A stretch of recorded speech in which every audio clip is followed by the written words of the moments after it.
The Silver Skulls are a loyalist chapter of the Adeptus Astartes created during the Second Founding. From their earliest days, the Silver Skulls have battled diligently against the numerous threats faced by the Imperium, and proudly claim to have been the vanguard force in many theatres of war. In testament to their skill in battle, the chapter has claimed many hard-fought victories against the enemies of man. In more recent years, the chapter has focused their efforts more and more against an ever-increasing number of Drukhari raiding parties and awakening Necron tomb complexes that plague their particular region of space. While the chapter follows the spirit of the Codex Astartes, they do not follow it to the letter, diverging from its teachings in many areas. The chapter master of the Silver Skulls, for example, will adopt a new name upon their promotion to this position, with each successive chapter master being known by the name Argentius. The Silver Skulls are also a highly superstitious chapter, and will make many decisions regarding the actions that the chapter should take based solely upon the visions of their prognosticators. These prognosticators fulfill the role of both librarian and chaplain within the chapter, serving as both seers and spiritual advisors. The chapter's more traditional chaplains are stationed upon a funeral moon that orbits the homeworld of our Saviour, where they watch over the fallen heroes of the chapter. The prognosticators will utilize the Emperor's Tarot and acts of rune scrying in order to divine the best course of action that their chapter should take. The Silver Skulls will honor these divinations to an extreme degree, even to the point of refusing to commit any of their forces to battle entirely should the omens prove unfavorable. But whenever they do go to war, the Silver Skulls prove time and time again to be noble and steadfast warriors who fight in the name of the Emperor with an almost fanatical zeal. The chapter also maintains a number of traditions which to outsiders are often viewed as barbaric. The most notable of which being their practice of taking the heads of their enemies as trophies. The skulls of worthy foes claimed by the chapter's warriors will be coated in silver before being displayed throughout the chapter's fortress monastery. In addition, the Silver Skulls are one of the rare chapters of the Adeptus Astartes who actively worship the Emperor as a god, with many chapels dedicated to him being erected throughout their fortress monastery and within the chapter's Tomb of the Fallen.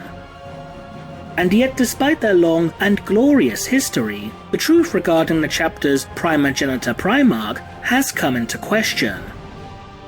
The Silver Skulls themselves claim to be descended from the 13th Legion of the Legione Astartes, the Ultramarines, and have even been officially recognized by the Imperium as being scions of the Primarch Roboute Guilliman.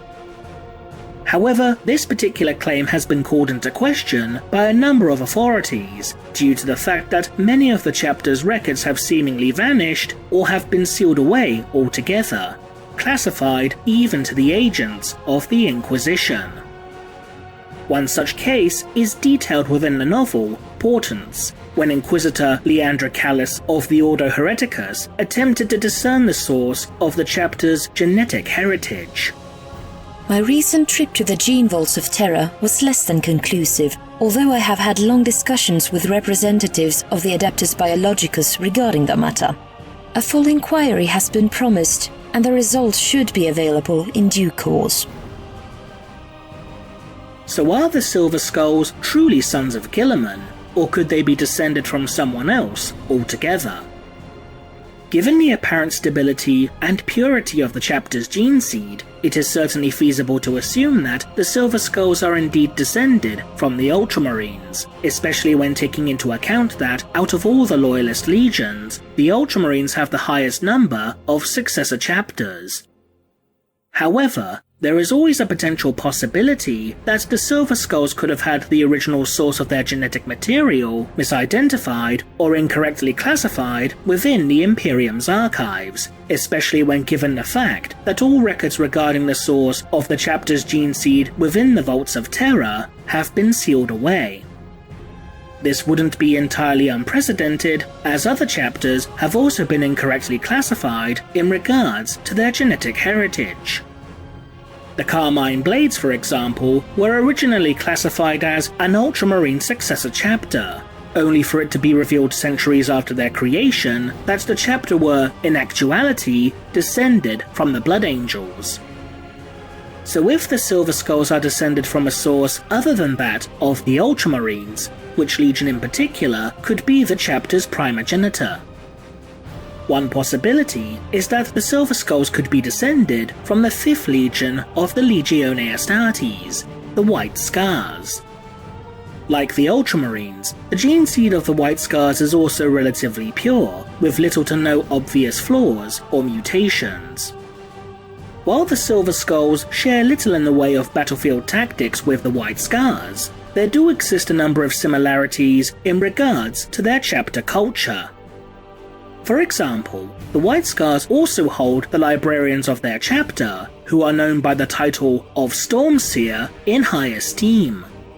These Stormseers act as both spiritual and political advisors for their chapter's Great Khan, the White Scars' equivalent to Chapter Master, who would be wise to heed their counsel.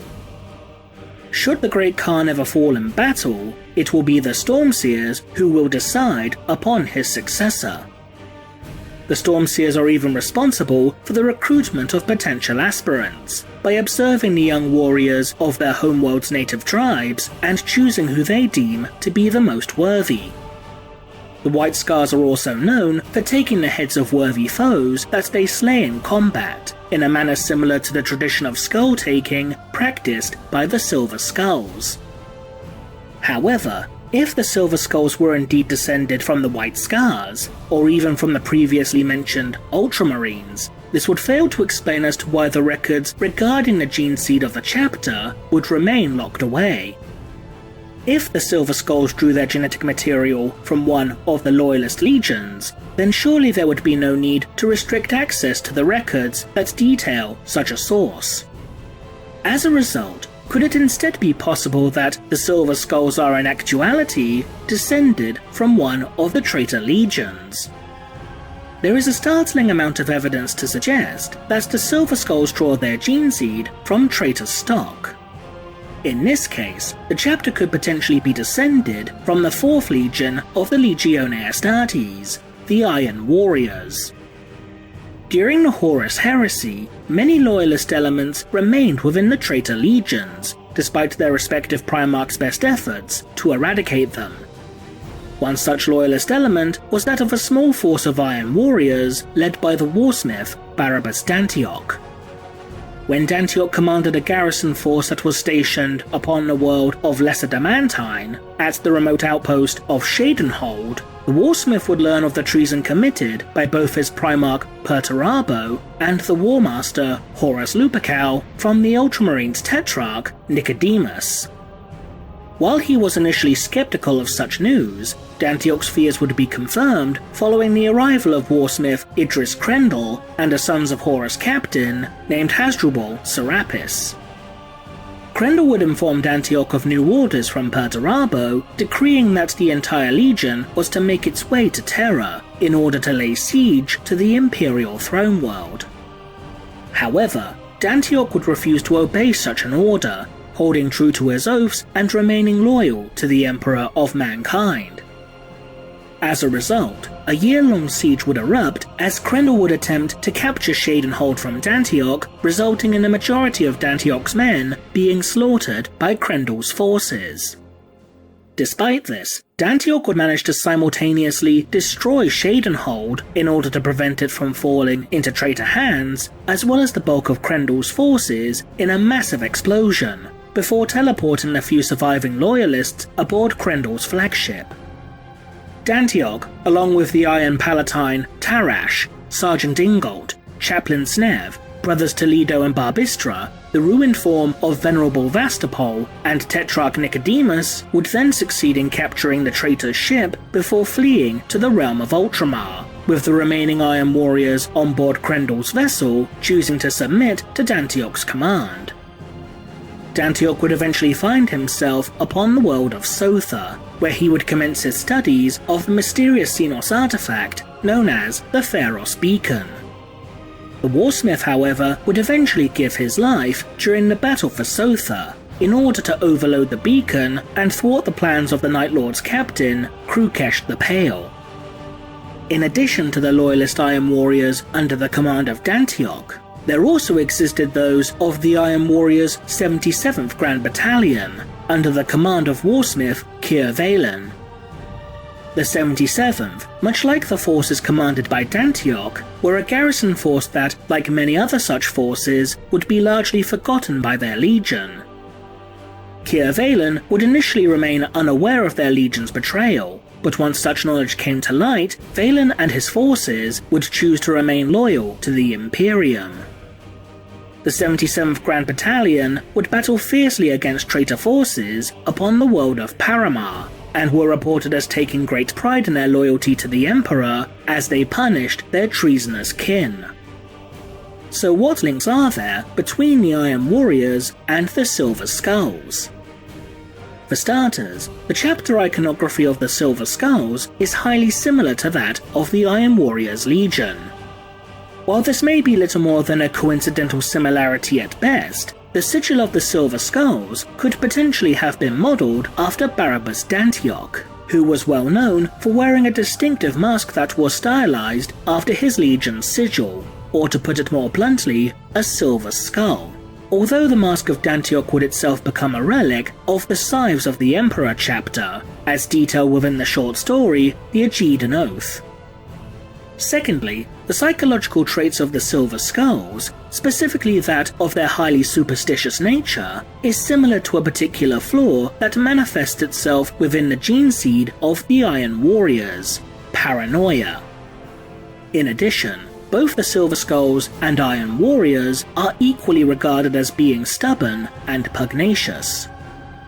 Another link between the Iron Warriors and the Silver Skulls comes from that of a similar combat doctrine. The original Space Marine legions were created to fulfill specific roles upon the battlefield, specializing in different forms of warfare. For example, the World Eaters were created to be frontline shock assault troops. The Alpha Legion, by contrast, were designed for the purpose of espionage and infiltration. The Night Lords were created to perform as terror troops, while the Imperial Fists were designed for the purpose of maintaining a siege. The primary combat role of the Iron Warriors was that of siege breaking, which according to the novel Portents is also a combative role that the Silver Skulls chapter specializes in. But the final piece of potential evidence that supports the possibility of the Silver Skulls being descended from the Iron Warriors comes toward the end of the novel Portents. As mentioned earlier, Inquisitor Leandra Callis, prior to meeting with the Silver Skulls, would attempt to access the gene seed records of the chapter as part of her investigation. After witnessing the chapter perform upon the field of battle, where they fought admirably to purge the taint of chaos from the world of Valoria Quintis, Inquisitor Callis would proceed to give First Captain Carolyn a data crystal which contained within it a transcription of a coded astropathic message. After returning to Varsavia, Carolyn would proceed to view the information recorded upon this crystal before seeking advice regarding its contents from prognosticator Bhehan. Whatever information this data crystal contained, it proved to be extremely unsettling for the Astartes, with Carolyn even expressing that such revelations could damn the chapter. The two would then debate on whether or not they should reveal such information to other members of their chapter, with one of their primary concerns regarding the divulgence of such information being a potential instigation of a chapter's civil war. Bhehan himself was in such vehement denial about the crystal's contents that he would even accuse the Inquisitor of fabricating such information in order to sow distrust throughout the chapter. We can ill afford a schism within our chapter, and this is where the road leads. Would you fight your own brothers over this matter? First, Captain Carolyn, would you really set aside the millennia of tradition over the contents of a single crystal that may not even be truth? Had you considered the possibility that the Inquisitor's report is a carefully constructed ruse? The fact that such information would not only unnerve one of the chapter's warriors in such a manner, but also threaten to damn the entire chapter, would appear to support the possibility that the Silver Skulls are not, as was initially believed, descended from Ultramarine or even White Scar genetic stock, but instead trace their origins back to one of the traitor legions. It seems that the reason as to why the chapter is so adamant in believing that they are descendants of the Ultramarines is due to such a belief being little more than a cover story for those loyalist Iron Warriors that made it to Ultramar during the Horus Heresy. These loyalist sons of Perturabo would go on to become, in essence, honorary members of the Ultramarines Legion, due to remaining steadfast and refusing to break their oaths of loyalty, and as such were effectively allowed to redeem themselves for the actions of their kin. This becomes an even greater possibility when you take into account that the loyalty of Dantioch and those under his command was witnessed firsthand by Nicodemus, a tetrarch of the Ultramarines Legion, who could in turn confirm their loyalty to the Primarch Roboute Guilliman. Because the Silver Skulls themselves are a second founding chapter, it is even possible that the surviving loyalist elements of the Iron Warriors could have been the foundation for the modern-day Silver Skulls chapter. In addition, while Bhehan states that the information revealed to Carolyn would damn the chapter, he also states that such revelations will simultaneously exonerate them. This exoneration could stem from the very likely possibility that despite being the gene sons of a traitor Primarch, the original founders of the Silver Skulls could well have been those sons of Perturabo whose loyalty to the Emperor of Mankind and the Imperium never wavered. What do you think? Leave a comment below, and thanks for watching.